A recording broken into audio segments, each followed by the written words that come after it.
So as you look at the talent, if you look at the teams, who's in contention, Doug? I mean, take off your personnel man hat and put on your media hat, I guess, for a second.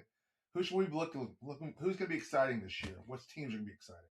I think looking around, it's going to be some real competition. But in this business and in this sport, you really have to lean coming out of the gates without seeing games. Just a team that has a returning quarterback, and that's the DC Defenders. They're the defending champs.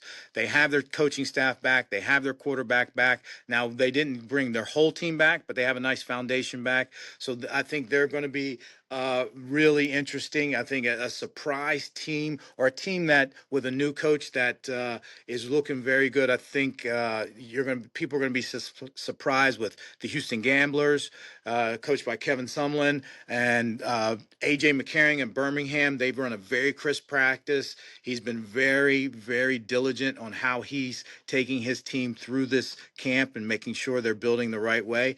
And then Ted Ginn Jr. at Columbus. They've been pretty impressive. This isn't to shortchange anybody, but the leader in the clubhouse, like I said, it has to be the returning champs just because of that continuity at the trigger man. Yeah. Well, again, they're champs until somebody dethrones them, and again, they'll get to prove it week one that we're back and we're ready to do it. Doug, you talked about again, rising tide lifts all boats. You talked about again, we've talked a lot about the players, player development, develop. You'll get your chance in the NFL. From the coaching side, is that conversation that you've had with coaches across the UFL that, hey, again, maybe it's a power four opportunity, maybe it's a G5, maybe it's that NFL opportunity that you want? Are those conversations happening?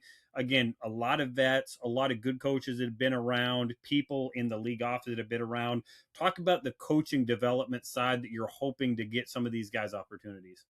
Absolutely, and that's one of the things we met with every team, and in the interview process with the new coaches that came on, we stressed this is not your typical head coaching job. You're going to get rewarded more for sending X number of players to the NFL and X number of coaches to the either NFL Power Four Group of Five. You'll get more of an extension if we can see a steady trend of that than if you win 10 games the next 2 years. So we're saying if that's not something that you want to lean into or buy into, then this job's not for you. So every head coach understands that yes, they have to put a competitive team out there, but this is all about development, a development of everybody that is under you as the head coach. So that's been drilled into their heads and they've embraced it. Doug, it's really fascinating, and you mentioned it already. AJ McCarron, Ted Ginn Jr. These are guys that were not. It wasn't long ago they were on the field. Now they're on the sideline. That's fascinating to me. How did that evolve? Was that something a real point of emphasis for y'all as y'all looked at changing the head coaches, or did it kind of just was something that kind of happened and you went with it?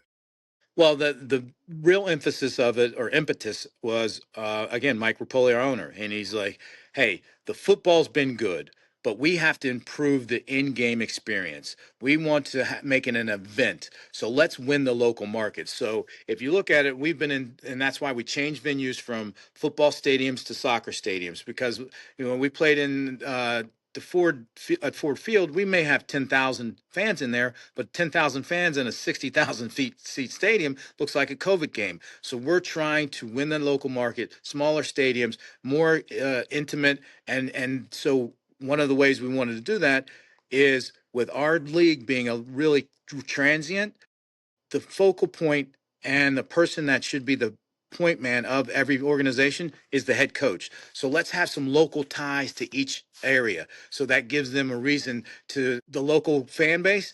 Hey, I may not know these players, but I know that coach. Let me go see what he's all about, and then that helps us permeate that electricity throughout that city to help bring in fan affinity and fans to the seats. So that was the reason behind that. And when you look at Ted Ginn, Ohio State, Chris Redmond, Louisville, AJ McCarron, Birmingham, Rick Neuheisel's not intrinsic to Dallas, but he's a national brand, being on CBS radio, winning the Rose Bowl as a player and as a coach. So those are the type of coaches we thought about and really wanted to bring in.